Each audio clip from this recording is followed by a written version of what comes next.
இந்த வண்டியில் வந்து கிளச் பிளேட் சுத்தமாக அரைச்சி போய் கிடக்கு. ஃபுல் சர்வீஸ் வந்தது. இது போக கிளச்சு அரைச்சி போய் கிடக்கிறதுல திருட அந்த இருக்கிற இது புறமே இல்லாமல் இருக்குது. அந்தளவுக்கு வண்டி அடித்து ஓடிருக்கு. இந்த வண்டியில் வந்து பிரேக்கு, கிளச்சு, கிளச்சில் வர்ற இன்னர் ஹவுசிங்கு, இது போக engine oil, brake disc pad, carburettor, air filter ஃபுல்லாமே க்ளீனிங் ஒர்க்கு.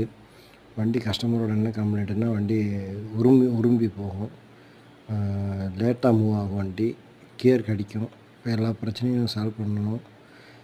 கியர் கடிக்கிறதுக்கு உள்ள சாப்பிட்டு செக் பண்ணுறோம். இந்த உள்ள சாப்பிட்டு வந்து எப்படின்னா நல்லா கரெக்டாக இருக்கா என்னன்னு செக் பண்ணுறோம். இதில் ஷிஃப்டரில் வந்து கியர் செலக்டரில் வர ஸ்ப்ரிங்கை வந்து லைட்டாக கட் பண்ணி ஆல்ட்ரு பண்ணி போடுறோம். ஆல்ட்ரு பண்ணி போட்டால் இந்த மாதிரி கியர் கடிக்காது, கரெக்டாக விழுது.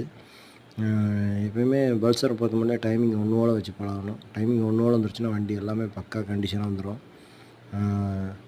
இந்த வண்டி தான் அதே மாதிரி அவ்வளோ வேலைப்பாடு ஃபுல்லாக பார்க்க வேண்டியதாக இருக்குது. கியர் கடிக்கலை, நல்லா தான் இருக்குது.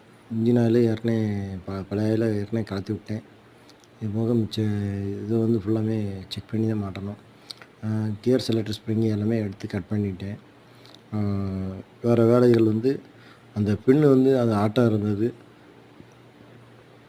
அந்த ஸ்ப்ரிங்கை வந்து கட் பண்ணிவிட்டு நம்ம எடுத்து வேறு ஸ்ப்ரிங் வந்து அது கம்பியோட உயரத்தை குறைச்சி போடணும். அப்படி போட்டோம்னா சரியாக போகும்.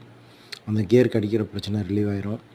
கியரு, கிளச்சு எல்லாமே பார்த்து நீட்டாக ரெடி பண்ணி எவ்வளோ வருது என்னன்னு பார்த்து நான் ரெடி பண்ணணும். வாட்டர் சர்வீஸ் பண்ணி வச்சு நம்ம கட்டிங் ஆயில் பண்ணி போட்டுட்ருக்கோம். ஓகே, நம்ம கஸ்டமர் வந்து எல்லாருமே இப்போ வர்ற பிரச்சனைகள் பூரா நான் புது மாடல்களில் புது கம்ப்ளைண்ட்டுலாம் வருதா, கஸ்டமர் வந்து கொஞ்சம் பொறுமையாக டைம் கொடுத்து பண்ணாங்கன்னா ரொம்ப நல்லாயிருக்கும். ஆனால் டைம் வந்து யாருமே கொடுக்க மாட்டேங்காங்க. இந்த கிளச்சு ஹவுசிங்கு சுத்தமாக பிடிச்சி ஓடிருக்கு. டைம் கொடுக்க மாட்டேங்காங்க. அதனால் அதுக்கு தகுந்த மாதிரி வேலையை பார்த்து நம்ம அதுக்கு தகுந்த மாதிரி பார்க்க வேண்டியது இருக்குது. இந்த இதெல்லாம் கிளச்சு இதை வந்து அட்ஜஸ்ட்மெண்ட் ஏற்றி போட்டிருக்காங்க. அதனால் கிளச்சு பிளேட் அரைச்சி ஓடுனது தெரியாமல் வண்டி வந்து மூவ் ஆகும்போது கல்லில் பிடிச்ச மாதிரி இருந்திருக்கு. அதனால் இது இப்போ வந்து கிளச் பிளேட்டை மாற்றி விட்டு இந்த டேரக்ஷன் வச்சு மாட்டணும். டேரக்ஷன் வந்து நான் கொஞ்சம் தள்ளி வச்சு மாட்டணும். அப்படி மாட்டும்போது சரியாகும்.